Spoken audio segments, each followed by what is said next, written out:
Given the popularity and long-standing history of the Pokémon series, numerous subjects spark discussions when it comes to their applications to the designs of the games, especially one that already creates such disparate opinions as the difficulty at playing the games, as well as the options offered to the player when it comes to adjusting said difficulty. While recent examples lack a clear difficulty option, this hasn't always been the case. There was a point in the series' development when such an option was integrated into its design, one that, while not as conventional, I believe deserves a renewed spotlight. It's time to shine the light again at what could have been one of Pokémon's defining difficulty options.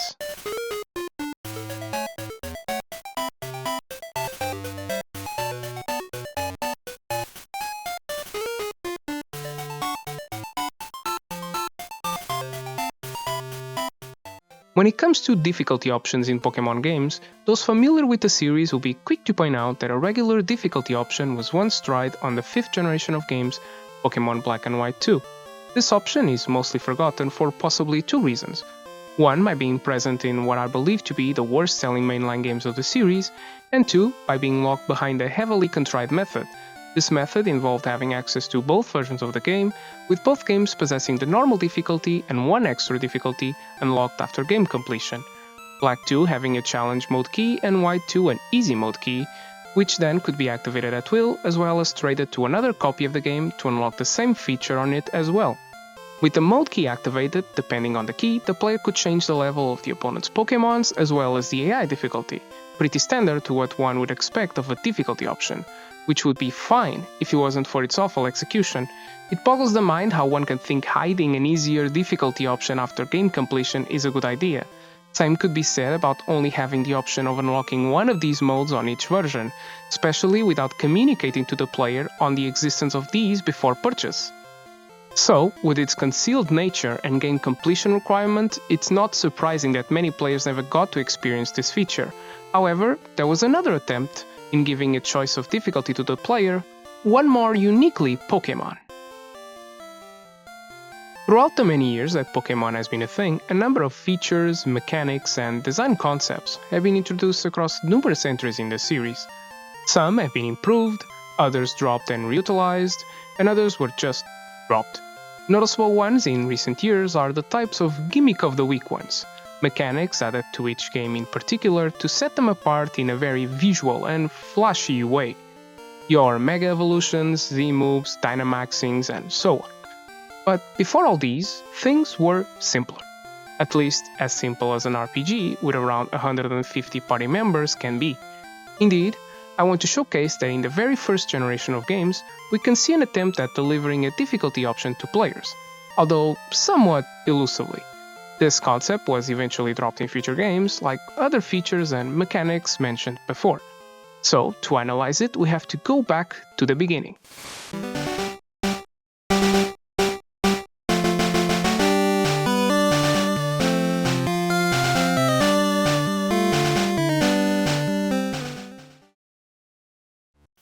The opening of a Pokémon game is the start of a new journey of a Pokémon trainer. This might even be the very first time a player sets on the shoes of a Pokémon trainer. Double so with the very first games, since it is a reasonable expectation that the player might not even know what a Pokémon is at this point in time. With this in mind, if one wanted to introduce the player to a difficulty option, one just needs to look at the very first choice the player must make as a Pokémon trainer. So, in a very diegetic way, we can see that our starter Pokémons, Bulbasaur, Squirtle, and Charmander are actually difficulty options themselves, being an easy, medium, and hard option respectively. This is mostly accomplished in two ways. The first, and probably the most recognizable way, is through the Pokémon gym progression in the game. Stripping the gyms to just their primary types, it goes like this: Rock, Water, Electric, Grass, Poison, Psychic, Fire, and Ground. Pairing them with our starters, we can see that Bulbasaur, being Grass and Poison type, is not only super effective against the first two gyms, but resistant to the third and the fourth, while neutral to the fifth, and weak to the sixth and seventh, and finally super effective against the last one. Squirtle, being only Water type, starts by being super effective against the first gym and resistant to the second, although weak against the third and fourth one. After that, he is again neutral to the 5th and the 6th one, while becoming super effective against the last two. Finally, Charmander, being Fire type and later receiving the additional Flying type as Charizard, has a rough start, with it being weak against the first two gyms. He then is neutral against the 3rd as well as super effective against the 4th gym, becoming neutral again until the 7th gym, where he is resistant, and then immune to the ground moves of the 8th gym as Charizard. With this, one can easily see that not only is the start of the game much easier utilizing Bulbasaur, but the player will probably have a more leisurely experience overall, either by choosing the Grass or Water starter, at least when it comes to gym battles. The second way all three starters differentiate in difficulty is in the training process of the Pokémon themselves. When we look at things like evolution requirements and move learning, we can see a disparity in them. We can see the Bulbasaur line evolving faster than the other two lines into its last stage at level 32, while both Squirtle and Charmander's last stage happens at level 36. Looking at moves in the original games, the Bulbasaur line gets access to attacks of its type earlier than the others. Bulbasaur gets Leech Seed at level 7 and Fine Whip at 13, while Squirtle learns its first water move, Bubble, at level 8, and then Water Gun at 15, with Charmander gaining access to Ember at level 9 and Flamethrower at 38 or 46 as a Charizard.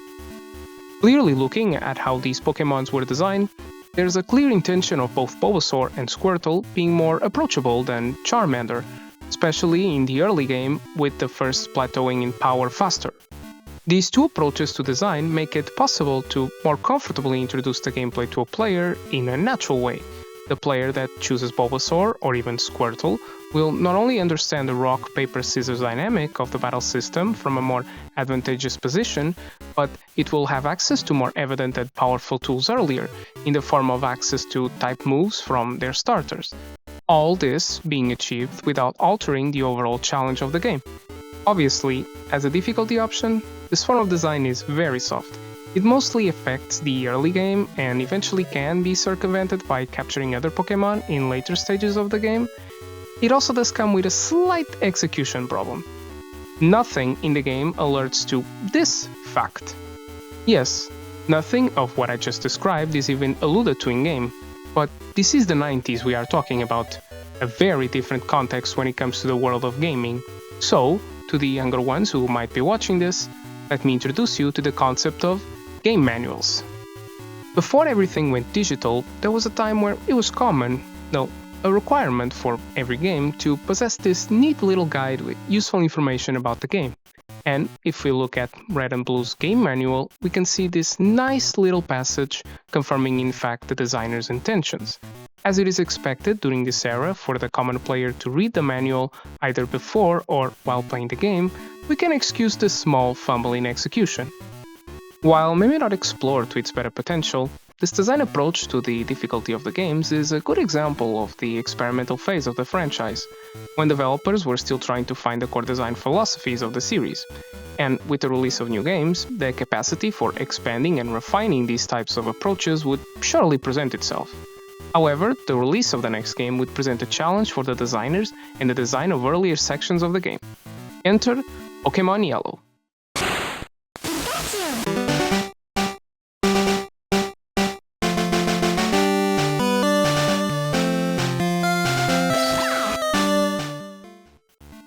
With this version, inspired by the anime, the player is forced to choose Pikachu as its starter. Being an electric Pokémon, it leaves the player with no good answers to face the rock-focused first gym. The solution to this problem, engineered by the developers, relies on another common approach to the design of areas in Pokémon games nowadays. In order to make sure a player always has access to a Pokémon with super effective moves against the gym, the wild areas just around or before said gym will be populated with at least one such Pokémon, where the player can in turn capture one for its team. The early areas in Pokémon Red, Green and Blue weren't initially designed with this concept in mind, obviously clashing somewhat with the idea of offering a different difficulty experience in the early game, favoring certain starters. However, the same principle couldn't be applied to Yellow without changing the original progression of the game, which probably wouldn't be an option, especially when the game is inspired by the anime, where its story follows the original progression of the games. So, if one can change the areas the player crosses, or the gym leader he faces, The only solution is changing the Pokémon which he encounters in said areas, fitting with the idea described before. The Pokémon that were chosen were Mankey, which was added to Route 22, just to the left of Viridian City, and both Nidoran male and female, also findable on Route 22, as well as Route 2 right after Viridian City, with Viridian City being located right in the middle of the starting town, Pallet Town, and the location of the first gym, Pewter City. These three also receive changes to the moves they receive on leveling up, giving them access to an early level fighting type move, which is super effective against Rock. Nidorans now learn Double Kick at level 12, previously learnable at 43, and Mankey now learns Low Kick at level 9, which he previously could not learn by leveling up. Another small difference to note is with the Pokémons of the first gym leader. Both are lower levels than their respective selves from the original games, with Brock's Geodude going from level 12 to 10, and Onix going from level 14 to 12. For context, the second gym, the water one, didn't receive this change.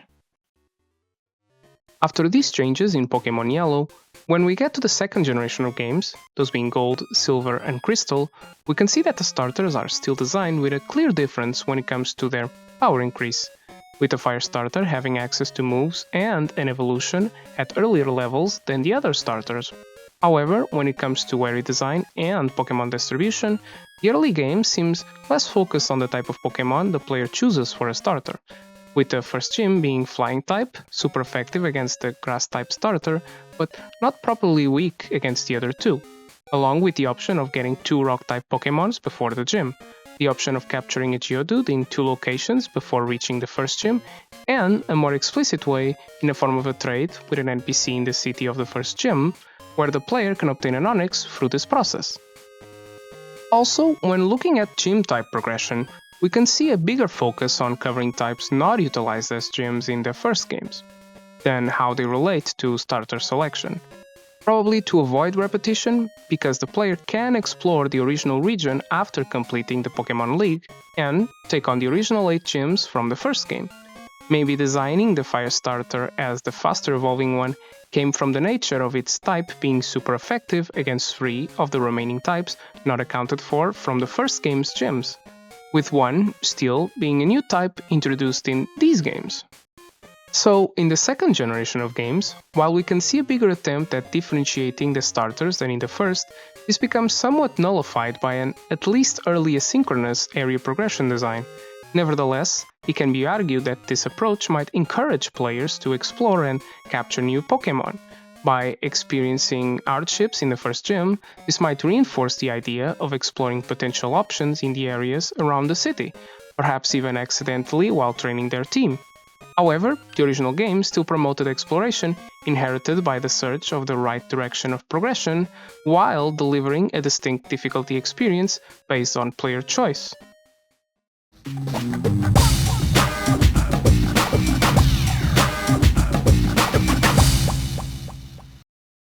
Just like the Pokémon creatures themselves, the games would continue to evolve over the years, and the developers gave Generation 1 another attempt, in the form of another recurrent occurrence in the development of the series, with the first series remakes Pokémon Fire Red and Leaf Green.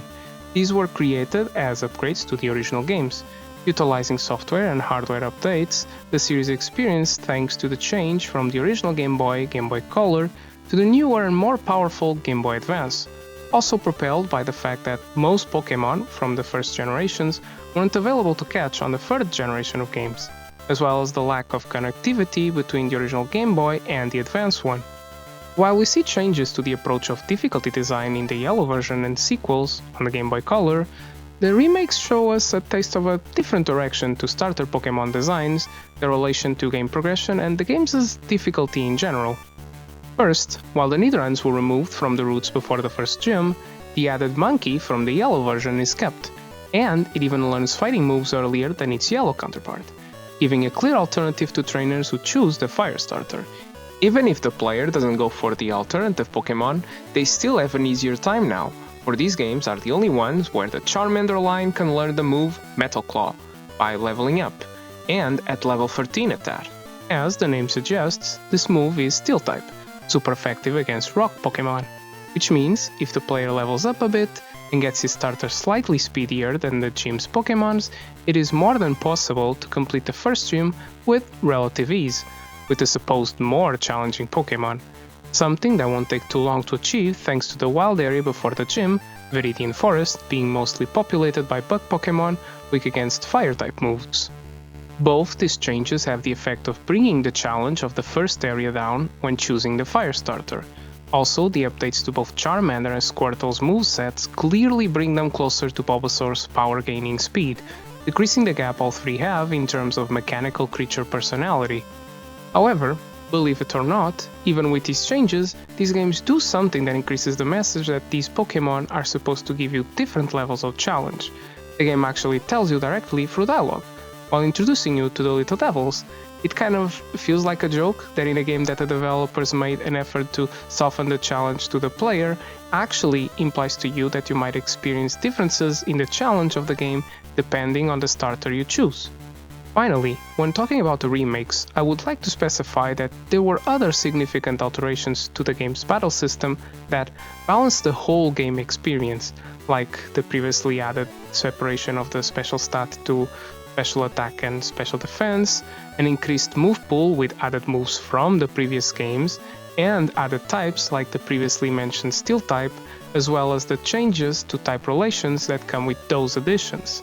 However, while these changes also affect the challenge of the game, their presence alone wouldn't hinder the choice of different degrees of challenge presented with the Pokémon starters. These would need to be applied in a specific way, some specified before, to actually have an effect on it, altering the original design intention. From remakes to newer games, and since Generation 5, Pokémon Black and White, we see even more changes to the starters' designs. Now there's a bigger effort to try and make each respective Pokémon starter mirror each other, especially in the beginning. They evolve at the same 16 and 35-36 level marks, they gain starting type moves at the same levels, and in some games they even already come with a type move. True, they do obviously have different focuses when looking at their stats and movesets, but their power progression through the game remains mostly the same. And with the constant increasing number of entries, these creatures are ever so slowly homogenizing. It's clear that the direction of the starter designs, like other parts of the series, has been changed in an attempt to simplify the experience. In this case, maybe a result of player feedback when it comes to starter selection, where it demonstrated the player's desire to choose a starter to be based more on a visual design and not mechanical attributes. Whatever the case, alongside other changes already mentioned, this culminated in the dilution of starters as difficulty options.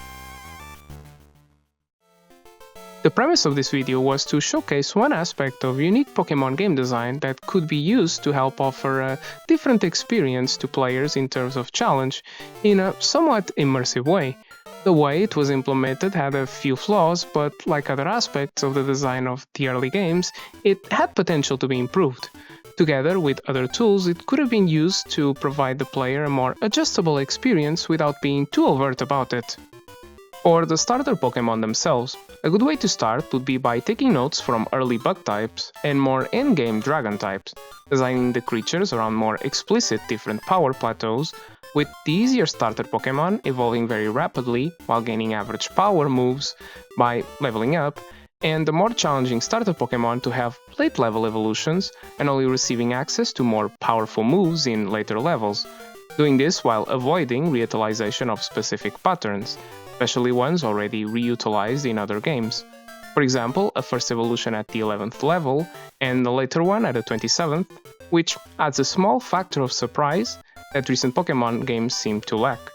Obviously, it is important to clearly define to the player that each of the starters have different temperaments, exactly like the remakes do. After that, looking at locations, especially the earlier one, and continuing on a more open-world style, like recent games do, one can take a cue from the game that changed recent open-world games, Breath of the Wild. Create a small location separate from the explorable world that reflects the game loop. Maybe the small starting town and city containing the first challenges to be completed in a very explicit way, for example, one gym of a specific type, as well as maybe being populated with Pokémon that won't give much of a leg up on set challenges. Later, with the completion of the first challenge, letting the player explore the world freely, like we see on the later entries of the series. However, adapt the challenges like gyms, rival battles, or trainer battles in general to the player level, creating different Pokémon teams for each trainer at specific level barriers. That way, it still delivers the freedom of choice when exploring the world without sacrificing the challenge. To help improve pacing issues, especially at the early game, it can also be asked of the player to make other choices, in a natural way, through conversations with other characters, like if the trainer has had any contact with Pokémons or Pokémon battles in general, which in turn could be used to skip more overt tutorial sections, or even change the battling attitude of the rival towards the player, offering again another different layer to the challenge of the journey. Obviously, this won't replace a more common difficulty option like we see in Black and White 2, with changes in NPC AI or team compositions to deliver a more easier or challenging experience, but it would make for stronger creature design and work as an attempt at accommodating the various types of players the franchise appeals to. After all, it doesn't take much searching online to find copious amounts of content where players create their challenges in existing games, or go out of their way to modify said older games to improve on their experience. This demonstrates a clear need for challenge from players that hasn't been satisfied in current iterations of the series, maybe derived by an overall reliance on player agency to create their own challenges. In conclusion, while Pokémon games are seen by some as one of the more reiterative experiences in gaming, in truth, there are many aspects from its design that remain unique to Pokémon design. However, some of these features and mechanics seem to remain unexplored, and it's kind of sad and ironic that many of these are left behind instead of being improved or redone with each iteration of the series. When talking about difficulty specifically, it is clear that the design philosophy the series is going with these days is the same trend as most of the industry. Games just seem to be getting increasingly easier, and while I agree there is space for easier games, like the Let's Go games, or easier modes in games, I still believe that when games with many layers, such as Pokémon games, are dumbed down, they eventually end up delivering a weaker experience to the player. In essence, what I'm saying is, if a player is struggling with the mechanics and systems of a game, we should try to understand the roots of the problems and find a better way to teach them instead of just sidestepping them.